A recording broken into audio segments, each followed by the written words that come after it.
Isa sa pinagmamalaki ng mga Dabaweños ay ang kanilang malawak at mahabang coastal road na meron pang playground and park. Kung hindi pa kayo nakapasyal dito, tara, samahan nyo ko. Ito nga pala yung napakalawak na recreational activity area or park dito sa Coastal Road, Davao City. Meron nga rin itong napakalawak na children's playground at siguradong mag-e-enjoy yung mga kabataan dito dahil marami itong slides, swing, at iba't ibang uri ng mga playground amenities na siguradong magugustuhan ng mga bata. Syempre, kasali na din yung mga isip bata. Ang swerte naman ng mga batang Dabaweños, yung park naman nila ay merong running field surrounding the whole park para sa mga gustong mag-jogging. Isa sa mga napansin ko sa park na ito ay well-maintained dahil wala talaga akong nakitang basura kahit saan. Kung napapansin nyo, wala talagang mga tao dito dahil pinaalis ko silang lahat. Joke lang!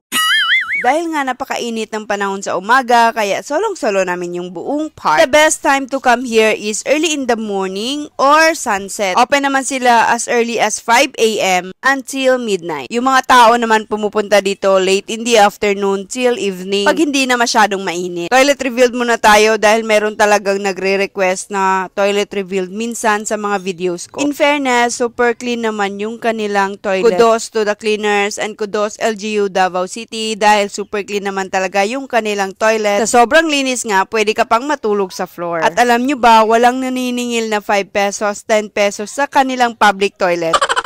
Napakalawak nga ng kanilang parking area at meron din silang bicycle parking area. Very safe din dahil naka-fence at merong gate yung whole park. Meron ding nagbabantay. Bale, magkabilaan po yung park na ito and connected sila through tunnel. As a whole, napaka-aesthetic talaga yung place. Good for taking pictures. Napaka-instagrammable din. Grabe, sobrang ganda ng place at free entrance pa. The other park ay hindi pa open sa public dahil ongoing pa po yung construction niya. By the way, walang nagtitinda dito so you have to bring your own food and vendors are not allowed. Meron ditong ipinagbabawal so i-comment ko na lang sa comment section. Thank you for watching. This is Gracia. Follow me for more.